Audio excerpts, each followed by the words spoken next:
عليكم ورحمة الله وبركاته. يا رب تكونوا بخير. تخيل معايا جهازك يتسرق يتحرق.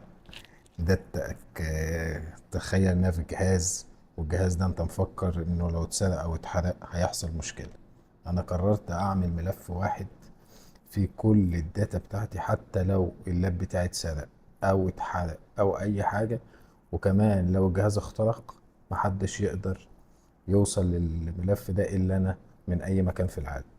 تابعني خطوة بخطوة وهقول لك على أهم تشفير للبيانات وحفظ الصندوق اللي فيه الداتا بتاعتي، ولتكن مليار تيرة. تقدر تخزنهم في مكان محدش يشوفه غيرك انت، حتى لو حصل ايه. الفيديو ده لازم تشيره لكل حد تعرفه، عشان المعلومات اللي فيه قيمة جدا، وقلما المحتوى العربي قالك عليه. هنيجوا طبعا للشرح العملي دلوقتي على اللاب، وخطوة بخطوة، ويلا بينا على الشرح العملي. بسم الله الرحمن الرحيم. دلوقتي احنا فتحنا دلوقتي بتدخل على الداونلود. تمام. وبعد الداونلود هتشوف النسخة بتاعتك ويندوز او ماك، او لو نظام تشغيل لينكس. فاحنا هنشرح على الويندوز النهارده. هتنزل اول ملف اللي هو اي اكس تي. هتضغط على الملف اي اكس تي كده، هيظهر معاك، هينزل دلوقتي معانا. تقدر تحفظه. انا عشان محمله قبل كده على سطح المكتب فهو موجود دلوقتي. هنرجع دلوقتي سطح المكتب،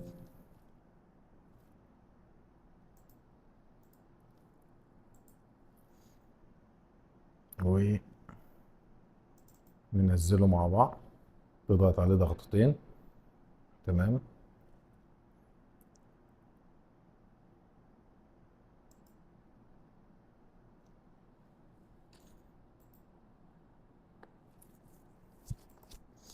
هيظهر معاك بالشكل ده، تعمل يس.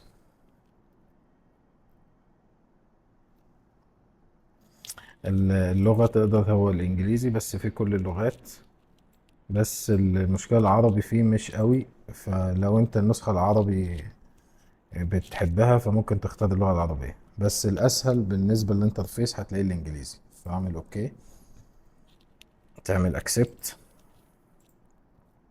انستول عادي، نيكست نيكست.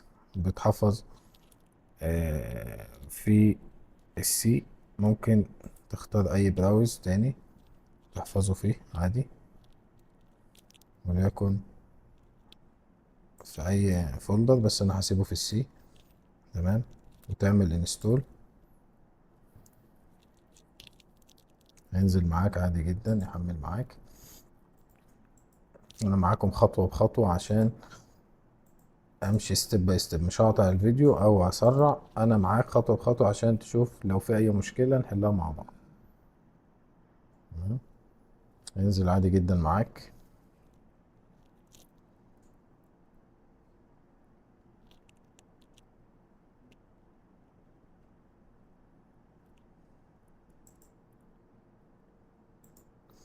في بطء شويه.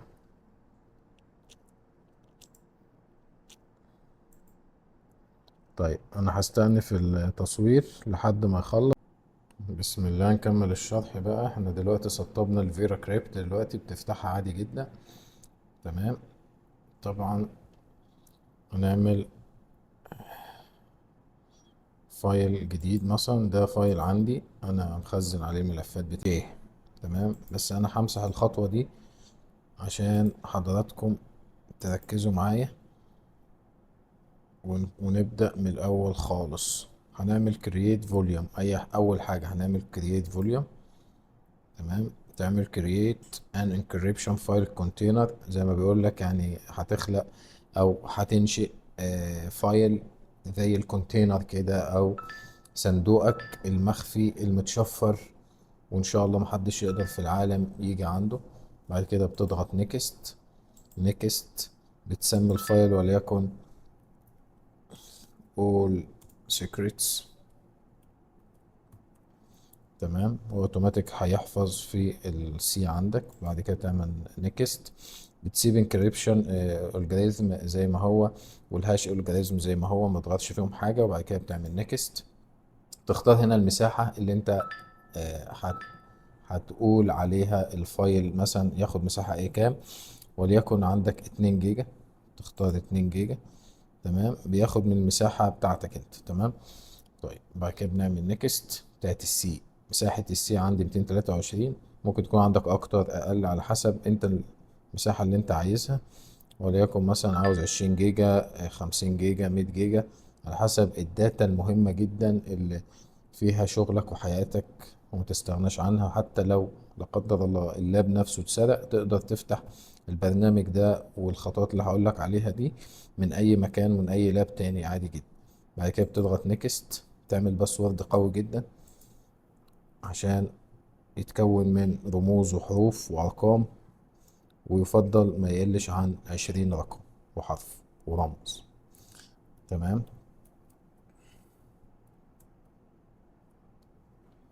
وتعيده كمان مرة.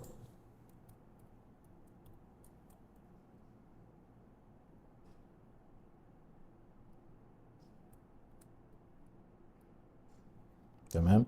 هنا بيقول لك يوز كي فايلز او ديسبلاي باسورد او يوز بي اي ام. الفايلات دي او الحاجات دي سيبها فاضية زي ما هي، لان دي صعب قوي للناس اللي هم الادفانسد. المفترض نشوفه مثلا. اول مثال يوز كي فايلز ده بتستخدمه في حالة ان الباسورد نفسه محتاج تدخله وتدخل فايلز معاه انت كنت مختارها قبل كده. فممكن الفايلز دي تضيع مع منك، او الصندوق بتاعك او الفايلز بتاعك اللي احنا بنحميه دلوقتي ما تقدرش تدخله. فيفضل في الاول تسيبهم فاضيين عادي زي ما هم، وبعد كده تعمل نيكست. هنا بيقول لك are you sure to want to use the short password. قول له yes. هو يعني بيقول لك الباسورد ده ممكن يكون قصير مثلا وحد فلا، مش قصير ولا حاجة. ممكن طبعا تزود عن كده يكون أفضل، فقول يس عادي. بعد كده بتحرك الماوس، وده يفضل تحرك الماوس في الفيرا كريبت في الشكل الأخضر اللي قدامك ده. تفضل تحرك الماوس. بعد كده هي هيكمل الراندوم زي ما حضرتك شايفين كده. وبعد كده تعمل فورمات للفايل. خلاص خلص. بعد كده بتعمل فورمات. طبعا قبل ما تعمل فورمات الفايل سيستم، لو الملف عندك عادي ملفات عادية بتختار فات. لو ملفات كبيرة جدا بتختار اكس فات. فاحنا ملفات عادية جيجا، 2 جيجا، الكلام ده كله عادي فات.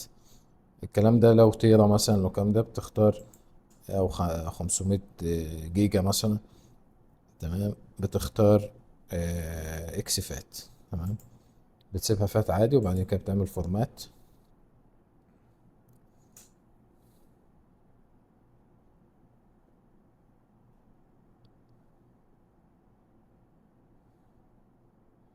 بيقول لك مبروك the Vera crypt volume has been successfully created. خلاص اوكي، تعمل exit. وكده الملف بتاعك تم بنجاح. لو خرجنا من الفايل ودخلنا على البي سي عندنا، هنلاقي دلوقتي انا عندي الفايل اللي هو ايه ظاهر معايا اهو، اللي هو اللي انا كنت اصلا شارع عليه في الاول خالص تعامله، ومساحته جيجا. طيب لو عاوز ادخل تاني،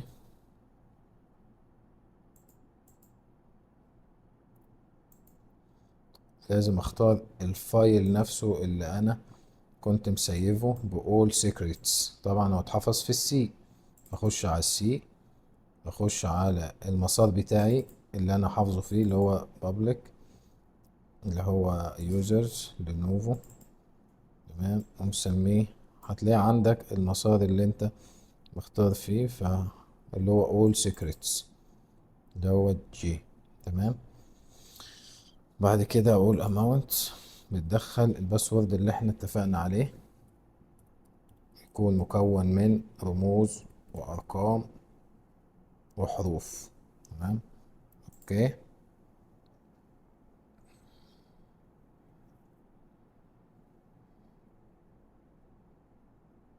يقول لك بليز ويت.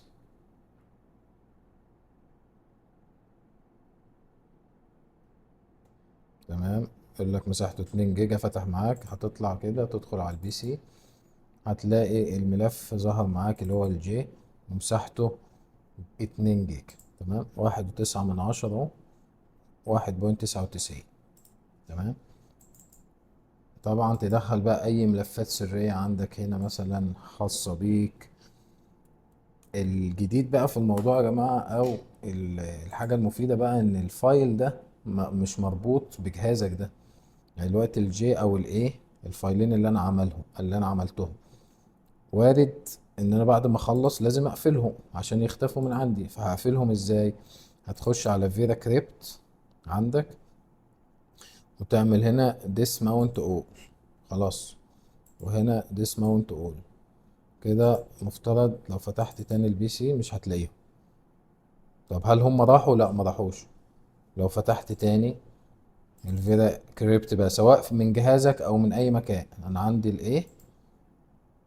تمام. السلكت فايل، بتختار السلكت فايل من المسار بتاعه زي ما اتفقنا، المسار بتاعه. تمام. عندي يوزرز، عندي لينوفو، عندي مسارين، انا عامل مسارين، عامل all secrets وعامل my secret file. ده بالنسبة للايه. تمام. mount، دخل الباسورد بتاعي. تمام.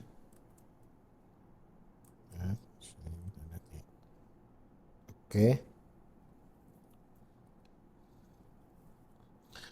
الفايل التاني نفس الكلام، هسلكشن، خش على السي هنا، الايه فتح اهو. تمام. هندخل على المسار بتاعي. تمام. اللي هو في السي دايما هتلاقيه في اليوزرز، بي سي يوزرز، اسم جهازك هتلاقيه موجود بقى بعدها. تمام. all secrets. يلا بينا. اماونت، هيقول لك الباسورد بتاعنا. الموضوع بسيط بس عايزك تركز فيه. تمام. اوكي. فتح معانا اهو ان شاء الله.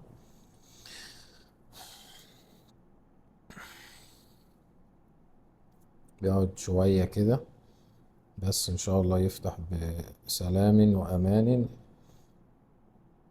وبعد الحركة دي يا جماعة ان شاء الله كده المفترض فتح معايا. تمام.